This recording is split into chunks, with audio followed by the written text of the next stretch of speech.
ثم غرقنا الآخرین وإن من شیعته لابراہیم ان من شیعته لابراہیم. یہ 79 سے لے کے 83 تک کی آیت. اللہ اکبر. قرآن مجید میں پروردگار عالم انہیں شیعہ کا لقب دے رہا ہے. کیسے؟ جناب ابراہیم علیہ السلام. وَإِنَّ مِن شِيعَتِهِ یعنی انہیں نوح کے شیعہ ہے. اب یہاں شیعہ کس معنی میں؟ بتا دیں مجھے ارباب حل وقت، ارباب لغت بتا دیں شیعہ کس معنی میں یہاں. وَإِنَّ مِن شِيعَتِهِ لَإِبْرَاہِيمَ، انہیں نوح کے شیعوں میں سے ہیں ابراہیم. جب اپنے رب کی بارگاہ میں قلب سلیم کے ساتھ عبادت کے لیے حاضر ہوئے.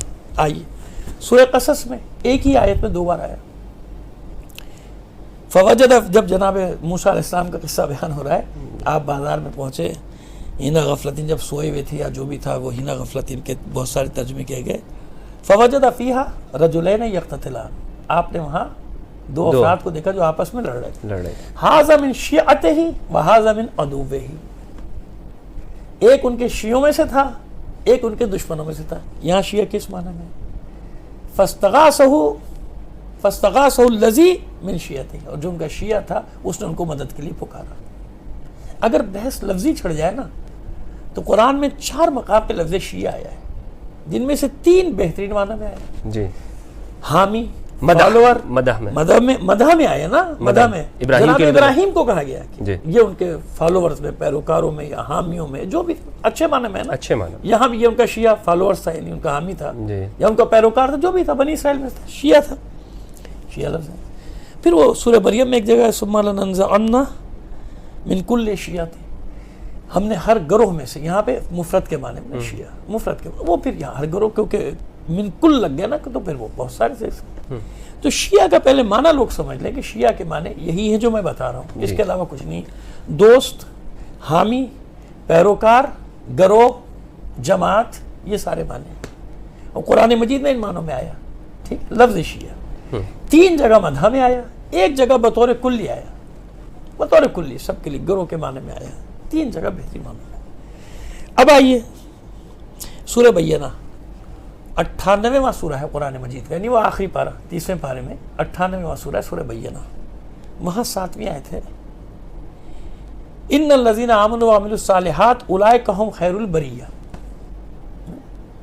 جنہوں نے ایمان لائے اور عمل صالح انجام دیا وہ خیر البریہ ہے. یہ میرے کتاب خانے میں رکھی ہوئی در منصور، اور اسی میں اور بھی حوالے بہت سارے دیے ہیں. ابن عساکر کے نے بھی لکھا، اور ابن عساکر نے حضرت عبداللہ ابن عباس رضی اللہ تعالیٰ عنہ سے نقل کیا، حضرت جابر ابن عبداللہ انصاری سے نقل کیا، اور ابو سعید خدری رضی اللہ تعالیٰ عنہ، یہ ان سب سے نقل کی روایت. اور در منصور نے بھی نقل کیا، اور سیوطی، علامہ سیوطی نے. اب علامہ سیوطی کا مقام جو ہے وہ سب جانتے ہیں ہمارے علماء مکتب والے. وہ اس آیت کی تفسیر میں جہاں اور مقام اور چیزیں لکھ رہے ہیں نا، وہاں ایک روایت یہ بھی لکھ رہے ہیں، جناب عبداللہ ابن عباس سے نقل کر رہے ہیں، جناب جابر ابن عبداللہ انصاری سے نقل کر رہے ہیں، جناب ابو سعید خدری سے نقل کی جا رہی ہے، کہیں اور بھی بہت سارے ناموں سے نقل. ابن عساکر نے کسی کے حوالے سے کہی، ابن حجر عسقلانی نے کسی اور نقل سب نے کی.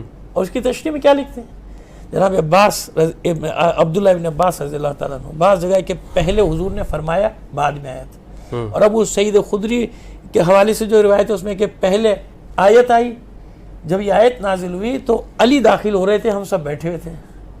تو خیر البریہ کی تفسیر ہوتا ہے کہ یہ علی اور اس کے شیعہ خیر البریہ ہے. یہ پہلا نام تاریخی اعتبار سے حضور کے زمانے میں پڑ چکا تھا. اچھا، کس کے لیے استعمال کیا جاتا ہے؟ علی کے چاہنے والوں کے لیے، جو اس سے علی سے محبت کرتے ہیں. وہاں شیعہ کا معنی یہی ہوا نا کہ یہ جو خیر البریہ ہے یہ علی اور ان کے دوست، علی اور اس کے چاہنے والے. ٹھیک ہے، علی اس کے چاہنے والے. یہ تاریخی اعتبار سے لفظ شیعہ. دوسرے الفاظ کب آئے؟ بحث تو ان پہ ہونی چاہیے نا. دوسرے نام کب آئے؟ ان پہ بات نہیں کر رہے آپ، ہمارے پیچھے آپ پڑے ہوئے. یہودیوں سے پہلے دن سے لے کر آج تک شیعوں کی جنگ ہے، اور کسی کی بھی جنگ نہیں ہے. کیوں؟ وہ آج تک خیبر کو نہیں بھولے. آج بھی وہ خیبر کی لڑائی لڑ رہے ہیں کہ خیبر واپس لینا ہے.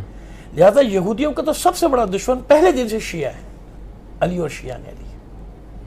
اور آج بھی اگر فلسطین میں اور لبنان میں حزب اللہ نعرہ لگاتی ہے تو یہی لگاتی ہے خیبر خیبر یا سہون جیش محمد خادم. اب آئیے آگے چلیں، یہ تو ہو گیا. یعنی اس میں حضرت قبلہ آپ نے جو بات کہی ہے کہ یہ شیعہ کسی اور کا دیا ہوا لفظ نہیں ہے، بلکہ یہ خود سرکار دو عالم کے دور اقدس کے اندر ہی پڑ گیا تھا. پڑ گیا تھا. اور پھر اس لیے اچھا لقب دیا گیا کیونکہ اللہ نے اپنے رسول کو ہی لقب دیا, صحیح, نبی کو لقب دیا.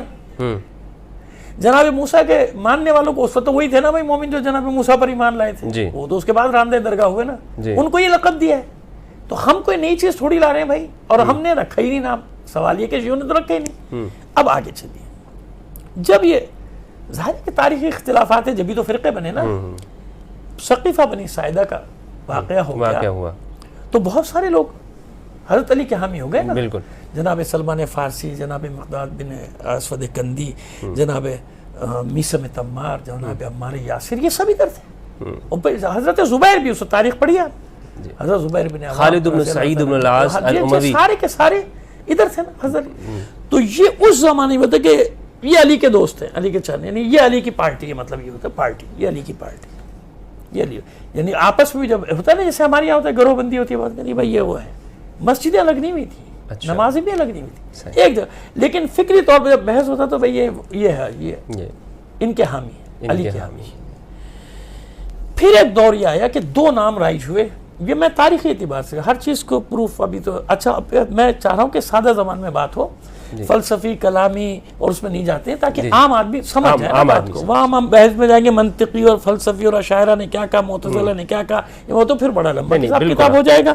میں اس لیے سادہ تاکہ لوگوں کی سمجھ میں آ جائے. مانے نہ مانے, بات وہ یہ کہ مانے یا نہ مانے, جب وہ قولی میری بات تو سمجھ لیں. جس جناب موسیٰ علیہ السلام کی دعا تھی, اور ہر عالم کرتا ہے کہ رب اشرح لی صدری ویسر لی امری واحلل عقدۃ من لسانی یفقہوا قولی. مانے نہ مانے مجھے میری زبان کی گرہ کھول دے تاکہ میری بات تو سمجھ. تو ہم میں یہی مانے نہ ماننے کا مسئلہ نہیں ہے. بات یہ کہ گرد و غبار نہ ڈالیں نا حقائق پہ, 1400 سال میں خاک نہ ڈالیں, اتنا دھندلا نہ کر دیں کہ لوگوں کو کچھ سمجھ میں نہیں آئے. جیسے آج ہوتا ہے سیاسی رہنما جو ہماری سب کتنا ایک دوسرے کو اتنا برا کہیں گے, آخر میں کہتے خود بھی ان کو یقین ہوتا ہے میں سچ تو نہیں کہہ رہا ہوں کہیں. یہ نہیں ہونا چاہیے تھی. اب آئیے, ایک زمانہ آیا دو گروہ تھے مسلمانوں میں,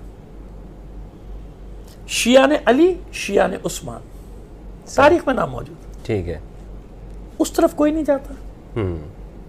شیعہ عثمان بھی تھے, لیکن ہوا کیا کہ محدود مدت کے بعد وہ گروہ ختم ہو گیا. لیکن شیعہ علی اس لیے باقی رہا نام کیونکہ مستقل مقاومت کی حالت میں تھے. یعنی ان کا ٹکراؤ تھا نا, پہلے بنی امیہ سے تھا, پھر بنی عباس سے تھا, کیونکہ دونوں کو یہ خطرہ تھا. یہ ہمارا نقطہ نظر ہے, لوگ مانے نہ مانے, دونوں کو خطرہ تھا انہی سے کہ بھئی یہ کیونکہ حق کا دعویٰ کرتے رہے ہیں.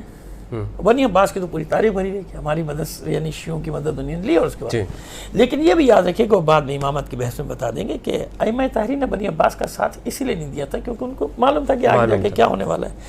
تو بات یہ ہے کہ اس وقت سے گروہ چل رہے ہیں. یہ ابن سبا کہاں سے آ گیا؟ تاریخی طور پہ ثابت ہے کہ ابن سبا گڑھا ہوا افسانوی کردار ہے, یہ وجود ہی نہیں ہے اس کا چیز. بلکہ ایسے نام موجود ہیں بنی امیہ کے دربار میں جو یہودی تھے جنہوں نے اپنا مذہب بھی نہیں بدلا تھا, عیسائی تھے انہوں نے مذہب بھی نہیں بدلا تھا, اور وہ روایتیں گڑھا کرتے تھے پیسے لینے کے لیے, حدیثیں گڑھا کرتے تھے, اور ان کی عورتیں بھی ان کے گھروں میں تھیں جیسے آج ہیں, یہ اس دور میں بھی تھا. تو وہ سارا انہوں نے اس طرح سے پلاننگ کی تھی. تو وہ صرف لوگوں کو گمراہ کرنے کے لیے بات کی. کیا شیعوں میں کوئی پڑھا لکھا نہیں ہے کیا؟ یہ پورا ایران, عراق, لبنان, شام کے سب جاہل بیٹھے ہوئے ہیں. بھئی آپ آ کر ان سے بات تو کیجئے نا. علامہ محقق کے دوران علامہ مرتضیٰ عسکری جو لکھا ہے عبداللہ ابن سبا, دھجیاں اڑا دیا اس کی. اردو میں بھی ترجمہ موجود ہے. کون بتاتا ہے کسی کو؟ کوئی نہیں پڑھتا. آج بھی ایسے ہے نا کہ اگر ایک شیعہ غلط کام کر دے تو پوری شیعہ قوم کی شامت آ گئی. دوسرا کوئی کر لے تو وہ فرد کر رہا ہے, وہ تو اس نے کیا ہے, ہم نے تھوڑی کیا. قوم میں ہر طرح کے لوگ ہوتے ہیں. تو تاریخی طور پہ سب سے پہلے جو نام وجود میں آیا ہے, شیعوں نے اپنا نام نہیں رکھ لیا. تاریخی طور پہ جو وجود میں آیا وہ خود دنیا نے یہ نام دیا کیونکہ حضور کی زبان سے سنا تھا. چاہے وہ محبت میں کہیں چاہے وہ نفرت میں کہیں, وہ کہتے تھے شیعہ علی, یعنی یہ علی کا گروہ ہے, علی کے گروہ, یہ علی کا گروہ ہے, علی کے چاہنے. جیسے جعفری نام پڑا, شیعوں نے اپنا نام جعفری تھوڑی رکھا. وہ تو دیکھیے مختلف فقہ تھی نا اس زمانے میں, اتنے امام تھے, اتنی فقہ تھی, جبھی تو وہ دیا گیا کہ پابند کیا گیا کہ نہیں بھائی یہ جو ہے 4 یا 5 میں رکھا جائے اس کو. بعد میں پھر اہل حدیث اور سلفی اسلاف اور یہ سب پیدا ہوئے, لیکن اس وقت تو 4 میں محدود کیا گیا تھا نا. اس وقت بھی کیا تھا، جب اقوال پیش کیے جاتے تھے ائمہ کے تو اس میں قول رکھا جاتا تھا امام جعفر صادق نے یہ فرمایا، ان کا قول یعنی یہ ہے، ان کا قول یہ، ان کا قول امام جعفر صادق کا یہ قول، جعفر صادق نے یہ قول ہے، صادق علیہ محمد کا یہ قول. پھر زمانہ آگے بڑھا تو یہ کہ یہ فلاں کہتے ہیں شافعی مالکی، جعفری یہ کہتے ہیں، جعفری یہ کہتے ہیں. تو جعفری ہوتے ہوتے ہوتے کیا بنا وہ، حالانکہ اس کے بعد امام نہیں ہے ہمارے، ہم ان کو نہیں مانتے ہیں، کیا مانتے ہیں نا سب کو. یہ تاریخی طور پہ نام ہوتے ہیں، جیسے اصطلاحات رائج ہو جاتی ہیں نا جی جی جی زمانے میں، یہ اصطلاحات ہیں، ان پہ کوئی پابندی نہیں ہے لگ سکتی. تو وہ جعفری ہو گئے نا. آج ہمیں تو کوئی اعتراض نہیں، ہم کہتے ہیں ہاں بھی فقہ جعفری سے ہمارا تعلق ہے، کیونکہ جس زمانے میں فقہ تدوین ہو رہی تھی اس زمانے میں ان سب کے متقابل امام صادق کا قول رکھا جاتا تھا کہ آپ نے یہ فرمایا. اور پھر آپ کے شاگردوں میں آپ جانتے ہیں ائمہ بھی موجود ہیں، تو اتنی بڑی شخصیت ہے کہ ان کو نظر انداز نہیں کیا جا سکتا. ایسے ہی لفظ شیعوں نے اپنا نام تھوڑی رکھ لیا، یہ تو خود بخود جب حضور کی زبان سے جاری ہوا، قرآن میں بھی اچھا نام، قرآن میں بھی آیا، پھر لوگوں نے بھی چاہے محبت میں چاہے نفرت میں کہنا شروع کر دیا یہ شیعہ نے علی ہے. تو شیعہ نے علی فخر سے کہتے تھے ہاں ہیں، کیونکہ وہی ان کا مفہوم یہ ہوتا نا کہ علی کے چاہنے والے، یہ علی کا گروپ ہے، علی کے محبت کرنے والے، وہ کہتے تھے ہاں ہم ہیں، اس میں کیا شک ہے. تو یہ لفظ تو مل جائے گا تاریخی طور پر، قرآن میں بھی مل جائے گا، حدیث میں بھی مل جائے گا. بحث جن ناموں پہ ہونی چاہیے اس پہ نہیں کرتا کوئی، وہاں بالوں پر جلنے لگتے ہیں سب کے. ہم سوال کر لیں تو جب بھی مشکل ہو جاتی ہے، حالانکہ وہ بھی تو سوال کیجیے وہ نام کب آئے، اس کے لیے کوئی بحث نہیں کہ قرآن کی بحث، کوئی حدیث کی بحث، کوئی تاریخ پر نہیں، اس کی نہیں، اس کی بحث جو پہلے دن سے موجود ہے، پہلے دن سے موجود ہے. آپ کی بات سے قبلہ میں یہی سمجھا ہوں حضرت کہ شیعہ کسی اور کا دیا ہوا نہیں ہے، نہ کسی بیرونی طاقت نے دیا ہے، نہ کسی ایجنٹ نے دیا ہے، بلکہ یہ خود قرآن و سنت کا دیا ہوا لفظ موجود ہے، اور ان لوگوں کے لیے کہ جو امام علی علیہ السلام کے محبین میں سے ہیں یا ان کے گروہ میں سے افراد میں سے ہیں. بہت بہت شکریہ آپ کا. امید کرتا ہوں کہ اس ویڈیو سے آپ کے علم میں کچھ اضافہ ہوا ہوگا. مزید اچھی اور اس طرح کے انفارمیٹیو ویڈیو کے لیے اس ویڈیو کو زیادہ سے زیادہ شیئر کریں. والسلام علیکم.